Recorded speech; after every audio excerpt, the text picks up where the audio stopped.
Frank Davidson, a veteran electrician, is forced out by Jacob Wells, a tech-savvy manager prioritizing AI over experience. Frank's unmatched knowledge of Milfield's aging power grid, carried in his memory, is dismissed as outdated. Weeks later, a fierce storm cripples the city's new smart grid, exposing its flaws. As lights fail and the hospital's power dwindles, the AI system falters, unable to navigate undocumented modifications. Desperate, Mayor Peterson seeks Frank's help. What secrets lie in Frank's old blueprints? Can one man's knowledge save a city from darkness? The storm rages on and time is running out. Love stories of unsung heroes like Frank? Subscribe to Incredible Stories. Your support keeps justice, kindness, and memory alive. Join our community, share these tales, and ensure history's lessons shine bright. Hit subscribe now and help us illuminate the world. One story at a time. The air in the maintenance yard was thick with tension, heavy with the scent of oil and metal, as Jacob Wells, the new manager, stood over Frank Davidson, his voice sharp and cutting. "If you won't agree to retire, I'll have to terminate you," he shouted, his words slicing through the quiet hum of the city's utility hub. Frank, a weathered electrician of 64, stood motionless, his calloused hands gripping the edge of his worn work gloves. His face, etched with lines from decades of service, betrayed no emotion, no flicker of anger, no quiver of hurt. Slowly, deliberately, he peeled off his gloves, the leather creaking softly in the silence, and placed his locker key on the table with a faint clink. Without a single word, he turned and walked away, his heavy boots echoing on the concrete floor, leaving behind a room full of stunned co-workers and a manager who seemed oblivious to the weight of what had just transpired. 14 days later, the city of Milfield plunged into darkness. The central power system, the lifeblood of the city, failed without warning. Streetlights flickered out, traffic signals went black, and homes sat silent under a moonless sky. In the chaos, the mayor himself, a man accustomed to polished offices and diplomatic handshakes, found himself kneeling on the cracked doorstep of Frank's modest home, clutching a tattered, yellowed blueprint like it was a lifeline. His hands trembled, not just from the cold, but from the dawning realization that the city's salvation rested with the very man they had discarded. Frank Davidson had been the backbone of Milfield's electrical grid for 30 years. At 64, his body carried the weight of his work, scarred hands that told stories of midnight repairs during howling storms, of holiday shifts spent coaxing flickering lights back to life, of emergencies where his steady presence kept hospitals and homes powered. Each mark on his face was a testament to a life dedicated to the city's unseen arteries, the copper veins that pulsed beneath its streets. Frank wasn't just an electrician, he was a living archive of Milfield's infrastructure. His mind held a map no computer could replicate, a mental blueprint of every junction box, transformer, and connection point, etched into his memory from an era when paper schematics were the only guide. He could stand at any intersection, close his eyes, and see the labyrinth of wires below, as vivid as if he were holding a flashlight in the underground tunnels. "It's like Google Maps in my head, but for electricity," he had chuckled to the younger workers, his voice warm with the humility of a man who knew his worth but never flaunted it. Frank's skill wasn't just in his memory, though that alone was extraordinary. It was in his precision, his methodical approach to every task. His service record was a monument to reliability, not a single major error in 3 decades.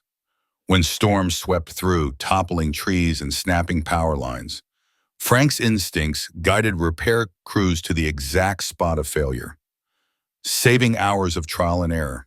During the blizzard of 2011, when the region was cloaked in darkness, Frank had worked 48 hours straight, his breath visible in the freezing air, as he kept the hospital's grid alive.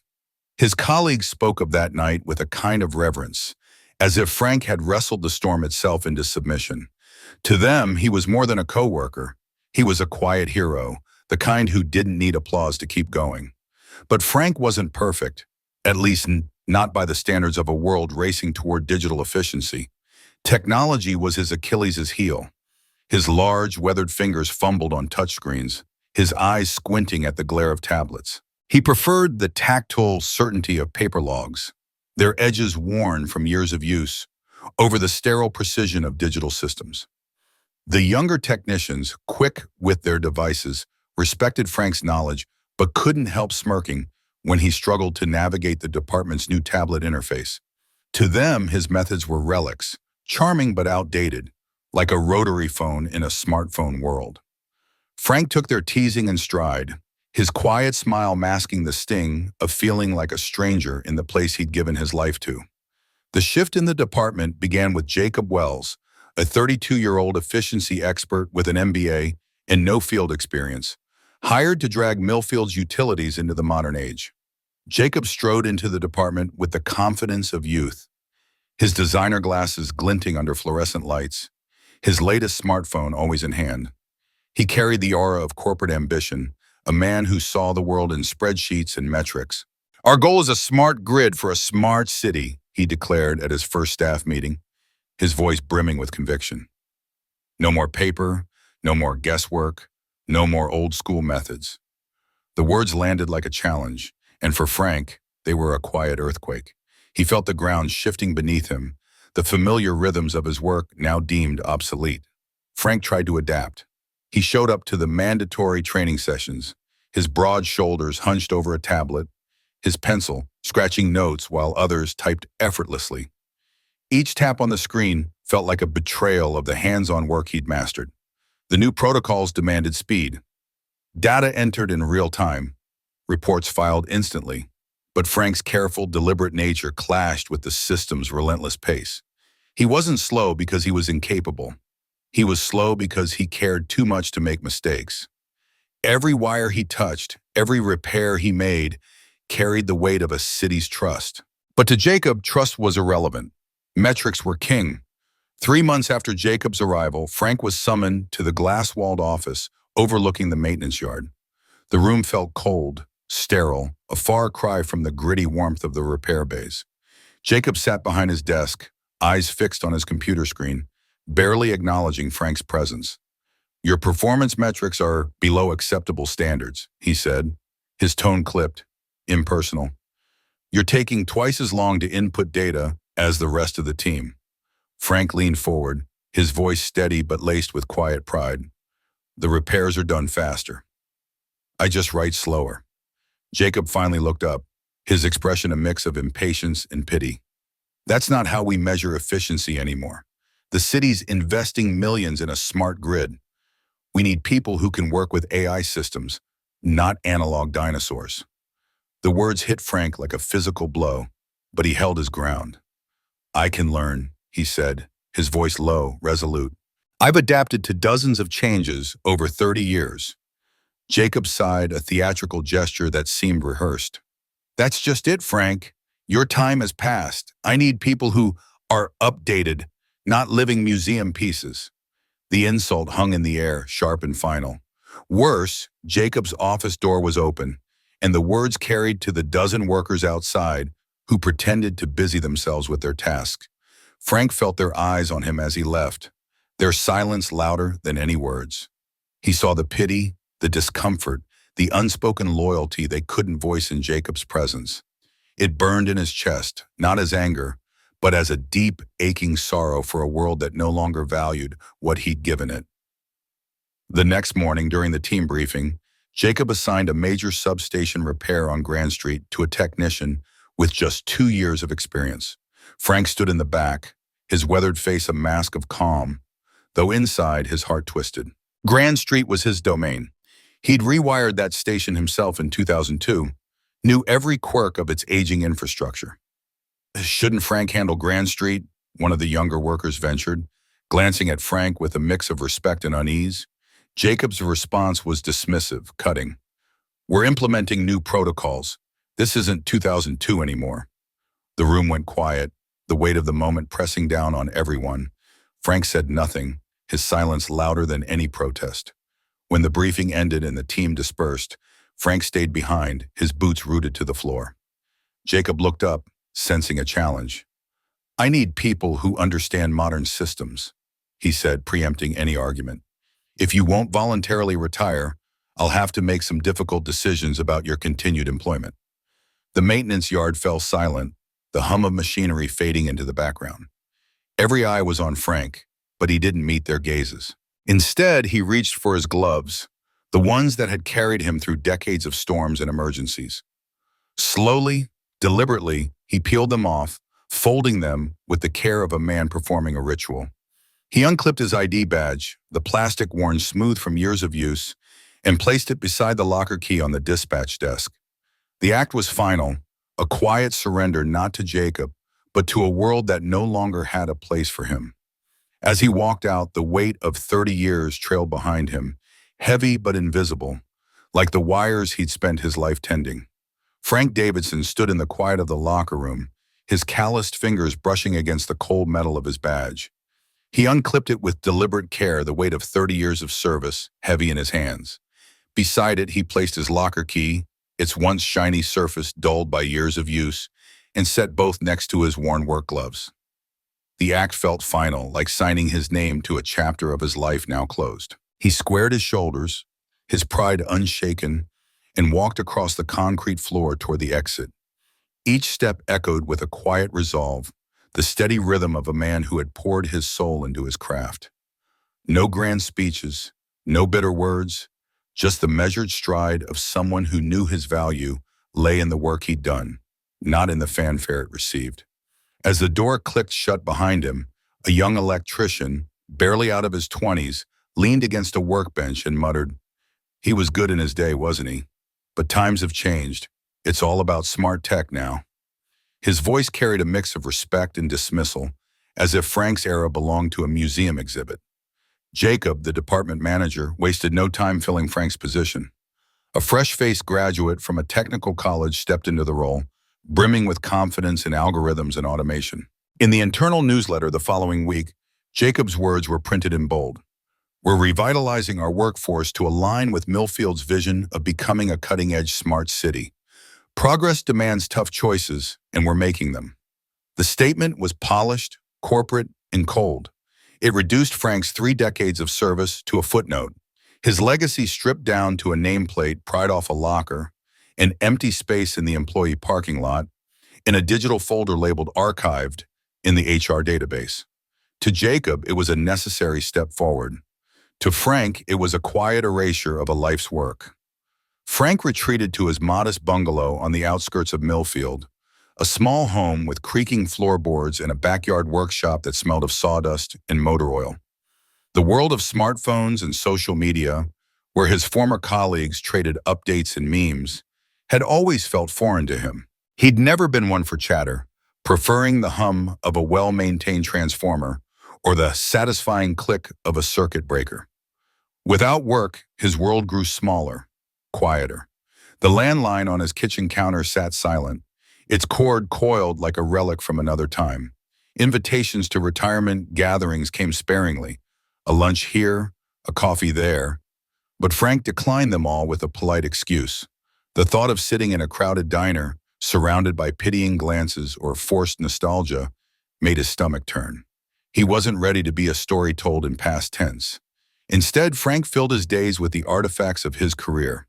His workshop was a shrine to his craft, shelves lined with electrical manuals, their pages yellowed but meticulously organized, spanning decades of codes and standards. Handwritten notes scrawled in his precise script detailed repairs from memory, each one a puzzle he'd solved, a crisis averted. He'd spread them across his kitchen table some evenings, his fingers tracing the evolution of Milfield's power grid. He could see it in his mind's eye, the sprawling network of cables and substations, the patches and workarounds he'd devised to keep the city's lights burning through storms and surges. It wasn't just wires and switches to him. It was a living system, one he'd tended like a gardener, coaxing life from stubborn soil. The memories brought a quiet pride, but also a pang of loss. The city was moving on without him. One warm afternoon, as Frank knelt in his front yard pruning his rose bushes, their petals soft and familiar under his hands, a young voice broke his reverie. A 10-year-old boy from next door, all elbows and curiosity, leaned against the fence, balancing a skateboard under one arm. "My dad says you used to fix electricity for the whole city," he said, his tone half question, half challenge. "Is that true?" Frank paused, wiping soil from his hands, and offered a small smile. I helped keep the lights on for a while, he said, his voice steady but warm, like he was sharing a secret. The boy tilted his head, unconvinced. Did you do anything important? Like stuff that'd be in the news? Frank's mind flickered to the long nights he'd spent in the rain, shoulder deep in flooded substations, or the 37 straight days he'd worked during the hurricane seasons, when the coastal grid was a mess of salt and ruin. I kept the power running through 3 hurricanes in a row, he said, leaning on his rake. Once we went 37 days straight, keeping the city lit when the substations were underwater. The boy's eyes narrowed, skeptical. I Googled you, but nothing came up. Frank chuckled, though the words stung more than he'd expected. Not everything important makes it onto Google, he said gently, hoping the boy might understand. But the kid just shrugged, his attention already drifting back to his skateboard. With a quick nod, he rolled away, the clatter of wheels fading down the sidewalk. Frank stood there, the rake heavy in his hands, the boy's words echoing in his mind. That evening, alone in his quiet house, he found himself at his ancient desktop computer, typing his own name into a search bar. The results were thin, a brief mention in a 2004 city newsletter for an employee commendation, a grainy photo from a 2011 Public Works picnic where he stood awkwardly in the background holding a paper plate. Nothing captured the pre-dawn call-outs, the holiday shifts, the intricate knowledge he'd built over decades. It was as if his life's work had evaporated into the digital ether. Meanwhile, Milfield was charging toward its future, its leaders eager to crown it a model smart city. At the heart of this transformation was a new power management system, a gleaming control center where artificial intelligence hummed with precision. The AI monitored energy flows, predicted usage spikes, and rerouted power during outages with an efficiency that dazzled the city's officials. At the grand opening, the mayor snipped a red ribbon, her speech brimming with buzzwords about innovation and progress. The old manual processes, Frank's processes, were dismissed as relics, quaint but obsolete. No one mentioned the city's aging infrastructure, a patchwork of power lines and connections stretching back to the 1950s, layered with modifications from every decade since. The AI's digital maps, built from official blueprints, promised flawless operation. But they couldn't account for the thousands of undocumented fixes, the temporary patches that had become permanent, the workarounds Frank and his colleagues had crafted to keep the grid alive. Trouble came quickly. Within days of the system's launch, lights flickered in the downtown district, a subtle but unnerving pulse. Traffic signals at 4 major intersections went dark for 20 minutes during rush hour, stranding drivers in a snarl of honks and frustration. The hospital reported voltage fluctuations, forcing their backup generators to kick in with a weary groan. In the control center, the new technical team scrambled, their screens flashing with errors the AI couldn't parse. One engineer, her brow furrowed, turned to Jacob. "It's like we've got ghost connections," she said, her voice tight with frustration. "The system's picking up power routes that aren't in our schematics." Jacob, his confidence wavering, shook his head. "That's impossible," he snapped. "The digital maps are built from the official records. They're complete. But the grid, like an old house with hidden rooms, held secrets only those who'd lived in it could know. And Frank, the keeper of those secrets, was gone, his expertise reduced to a nameplate in a drawer and a folder in the archives. The official blueprints for Milfield's power grid, meticulously drafted decades ago, were supposed to be the backbone of the city's modernized, AI-driven energy system. But as the engineer stood in the control room, her voice steady despite the mounting tension, she explained the flaw in their high-tech ambitions. "Those blueprints don't account for 30 years of hands-on changes," she said, her eyes flicking nervously to her colleagues. "Roughly a fifth of the grid has been rewired, rerouted, or patched together in the field over time. The AI can't process what was never recorded." Her words hung heavy in the air, a quiet indictment of the city's rush to embrace technology without preserving the human knowledge that had kept it running. Jacob, the sharp-suited project manager overseeing the Smart Grid initiative, felt a surge of frustration. His mind raced with the implications.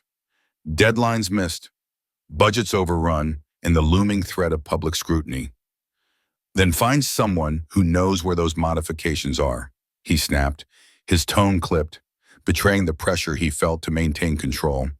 He was a man of systems, of clean data and predictable outcomes, and the idea of undocumented changes felt like a personal affront. The engineer exchanged a glance with her team, a silent acknowledgement of a truth they all knew but hesitated to voice. "We had someone," she said carefully. "Frank Davidson." Jacob's face hardened. Frank Davidson. The name conjured memories of an older era, one he'd been hired to move beyond. Frank was a relic, a man who'd worked the grid with his hands, not a tablet, and whose methods had been deemed obsolete in the march toward progress. "We're not going backward," Jacob said, dismissing the suggestion with a wave of his hand. "Find another way." His words were final, but beneath his confidence, a flicker of doubt stirred. What if there was no other way? As the technicians scrambled to bridge the gap between the digital maps and the physical reality of Milfield's aging power grid, the city's mayor, Arthur Peterson, sat in his office, his weathered hands clasped tightly together. At 68, Arthur had served Milfield for nearly 2 decades, long enough to remember when the system worked not because of computers, but because of people like Frank.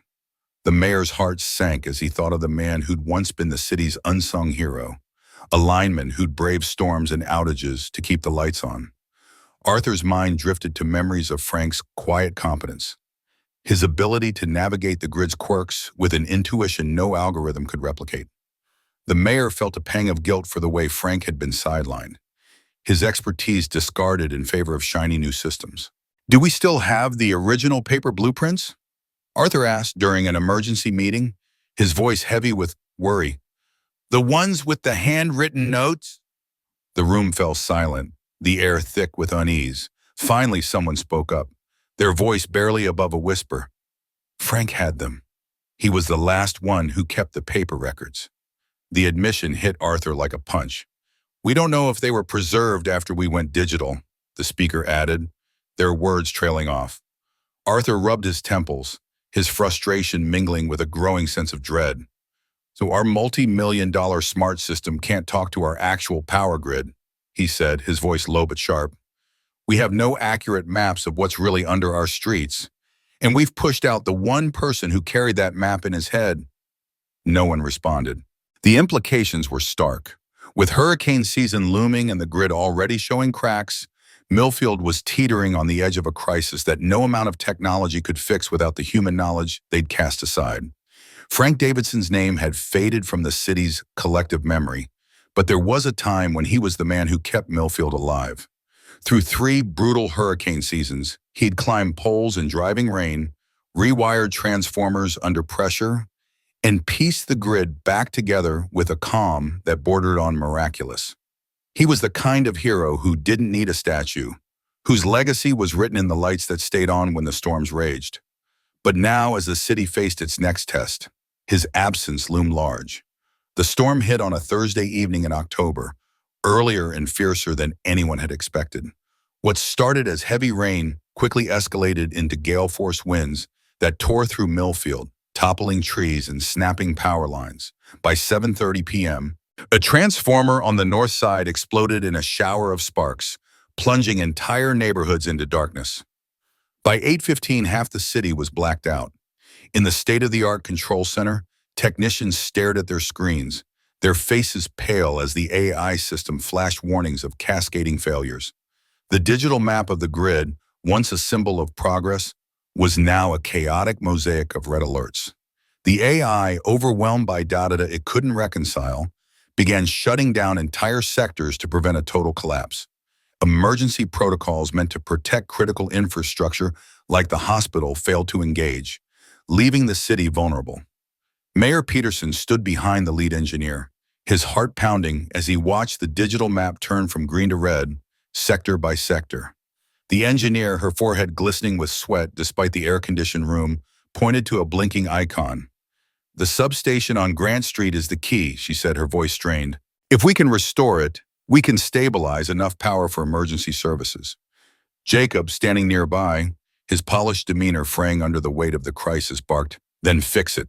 His voice cracked, revealing the fear he had been hiding. The engineer's shoulders slumped. "We can't find the connection points," she admitted. The substation was modified in 2002 during the downtown expansion. The grounding system isn't standard. We try one configuration, and it shorts out. The AI doesn't recognize the custom setup. Arthur's mind raced.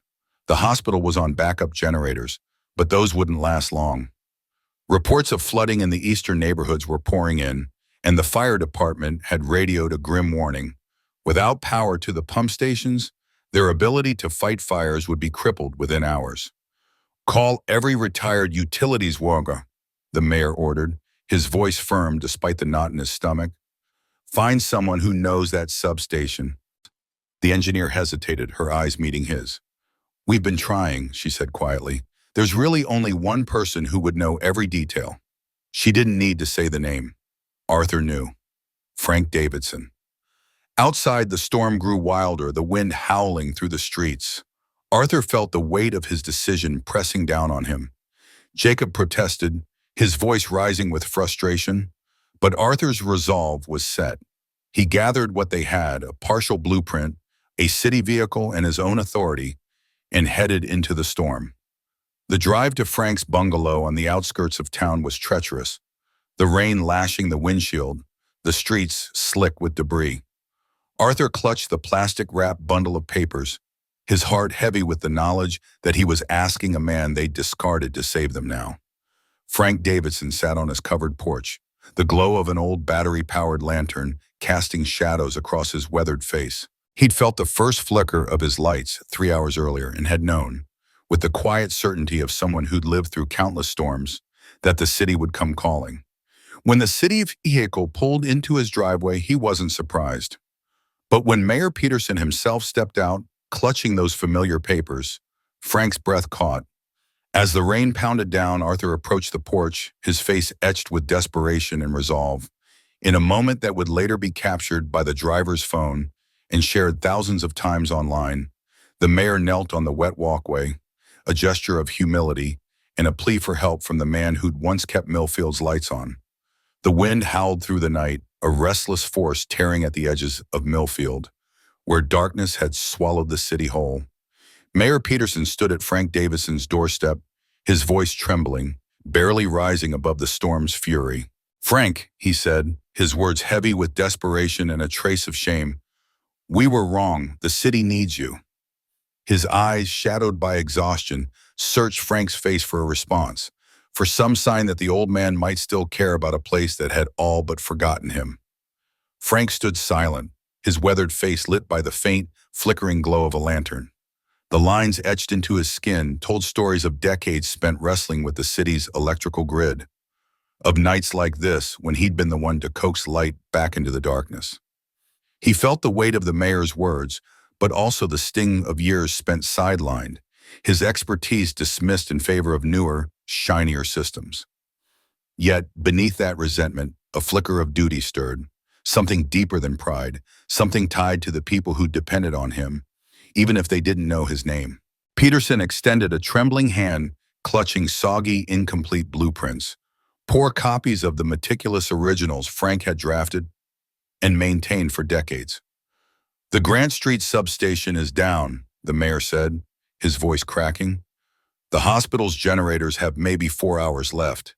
We can't figure out the grounding configuration you installed. We're lost, Frank." The admission hung between them, raw and humbling. Peterson, a man used to commanding rooms, now stood like a supplicant, pleading for salvation from the very person the city had once pushed aside. Frank took the damp papers, his calloused fingers unfolding them, with a care that bordered on reverence. The lantern's light danced across the faded lines and annotations, each mark a memory of late nights spent perfecting a system no one else fully understood. For 10 seconds, he studied the blueprint, his mind racing through junctions and circuits, piecing together the puzzle of a city in crisis. Then, with a steady hand, he pointed to a single junction. "Your new system linked the underground bypass to the wrong grounding point," he said, his tone calm but firm, cutting through the mayor's panic. "It's not the AI failing. It's that whoever installed it didn't grasp how the old system was balanced." The words carried no judgment, only truth. A truth Frank had lived with for years, watching from the sidelines as Milfield traded experience for innovation. He rose, his joints protesting the movement, and reached for his old work coat, still hanging by the door like a relic of a life he'd never fully left behind. The fabric felt familiar, heavy with the scent of oil and metal, a reminder of who he was. "I'll come," he said, his voice low but resolute. "Not for recognition, not for the city administration, but because there are people in that hospital who need electricity to survive." The words were for Peterson, but also for himself, a vow to the part of him that still believed in doing what was right, no matter how the world had changed. Within 30 minutes, Frank stood at the Grant Street substation, the storm still raging outside. The technical team awaiting him was a mix of familiar faces and strangers, their expressions a blend of awe and uncertainty. Among them was Jacob, a young engineer who'd once scoffed at Frank's outdated methods, now watching with a quiet respect that bordered on reverence. Frank felt the weight of their gazes, but he pushed it aside, focusing instead on the machinery before him. These were his old friends, transformers, relays, and wires he'd once tended to like a gardener tending to a living thing. The hum of the broken system was gone, replaced by a silence that felt personal, as if the substation itself was waiting for him to breathe life back into it. From his pocket, Frank pulled a broken pencil stub, its worn wood a talisman of countless hours spent sketching and problem-solving. The habit was so ingrained that he'd carried it even into retirement, a quiet defiance against a world that valued screens over paper. He began issuing directions, his voice clear and authoritative, each command a step toward restoring order. His hands moved with a precision that belied his age, tracing connection points and explaining the logic behind the custom configuration he'd designed years ago. "The downtown grid was overloading during peak hours," he said, his words steady as he worked. "We couldn't get approval for a full upgrade, so we built a bypass system to redistribute load during emergencies. It was meant to be temporary, so it never made it onto official blueprints. But it worked so well, we kept it in place." And the explanation was simple, but it carried the weight of ingenuity born from constraint. A young engineer, wide-eyed and scribbling furiously on a tablet, captured every word, every gesture, creating a digital record of knowledge that should have been preserved long ago. Behind them, a group of firefighters stood in their rain gear, their faces etched with the strain of a night spent battling the storm's chaos. They understood, with a clarity that only comes in crisis, that their ability to save lives depended on this elderly man's memory, on the invisible threads he'd woven into the city's infrastructure. Frank felt their urgency, their trust, and it steadied him, grounding him in the circuits he knew so well. At 11:23 p.m., the substation roared back to life, its hum a triumphant chorus against the dying storm. Across Milfield, lights flickered on, grid by grid section, like a city waking from a nightmare. The hospital radioed in, their power stable. Emergency responders' radios crackled with reports of restored service throughout the city. The center stood back as Frank watching the transformation he had always loved, the shift from darkness to light, from fear to hope. His chest tightened with a quiet pride, not in himself but in the system he'd built, in the lives it sustained. The mayor clapped him on the shoulder, his gratitude almost too eager, as if to erase years of oversight. Jacob extended a hand, his handshake clumsy but genuine, his eyes unable to hide the respect he'd been too young to offer before. The firefighters saluted, a silent tribute before they turned back to their waiting emergencies. Frank acknowledged them with a nod, his emotions tightly reined. He'd done what he'd come to do, and that was enough. By morning, as the storm cleared, a photo began spreading across social media, an image of Frank Davidson in his worn work coat, consulting a rain-soaked blueprint by flashlight, surrounded by younger technicians hanging on his every word. The caption, penned by the young engineer who documented his work, read, "This man and his hand-drawn just saved our city from darkness." The words captured something elemental, a testament to knowledge that couldn't be coded or automated, to a man who'd carried Milfield's light even when it no longer asked for him.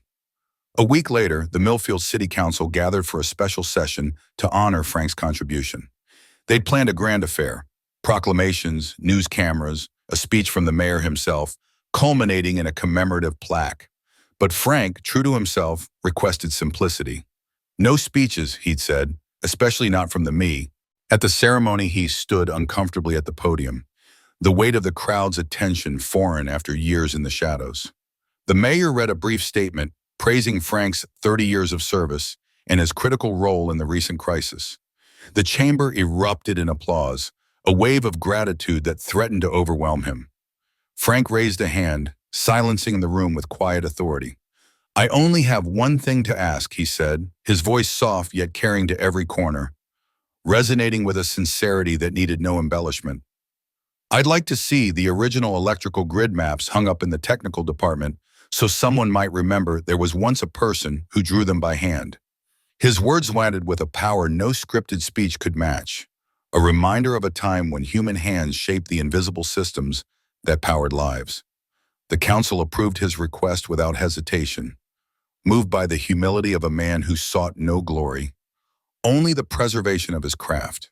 The next day, Frank returned to the utilities department, not as an employee but as a consultant, his presence a bridge between past and future. The original blueprints, now framed and protected behind glass, held a place of honor on the main wall, their faded lines a silent tribute to a life's work. But more than that, a new training program took shape.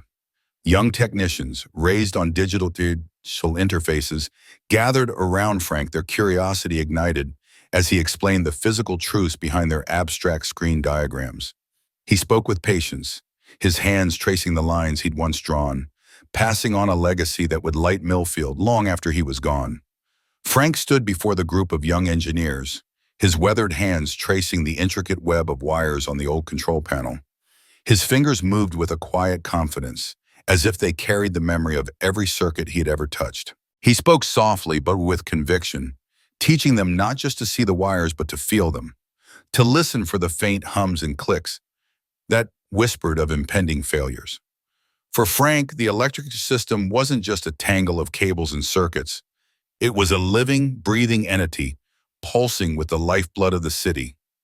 He urged them to look beyond the cold precision of schematics, to sense the system's rhythm, its quirks, its unspoken needs. The young engineers, their minds sharpened by textbooks and simulations, leaned in, captivated by the depth of his insight. Among them was Sarah, a young woman whose advanced degrees adorned her resume like medals. She lingered after the session, her curiosity burning brighter than the fluorescent lights overhead. Her dark eyes, wide with admiration, met Frank's as she spoke. "You explain this better than any professor I ever had," she said, her voice tinged with awe and a trace of disbelief. "Why didn't you teach at the technical college?" Frank's lips curved into a gentle smile, the kind that held years of hard-earned wisdom. "I never had a degree," he admitted, his tone matter-of-fact. "Everything I know I learned from the man who kept this city's lights on for 30 years before me."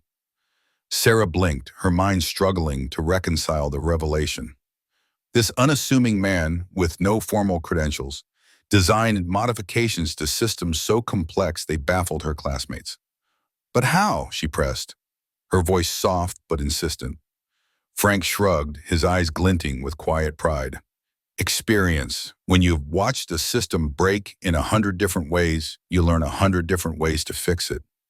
His words hung in the air, simple yet profound, and Sarah felt a shift in her perspective, as if the world of theory she'd mastered was only half the story. In the weeks that followed, the utilities department began to transform, though the changes were subtle, like the gradual turning of seasons. Jacob, the manager, remained at the helm, but something in him had shifted too. Once a staunch believer in the supremacy of the department's cutting-edge AI system, he now saw its limitations.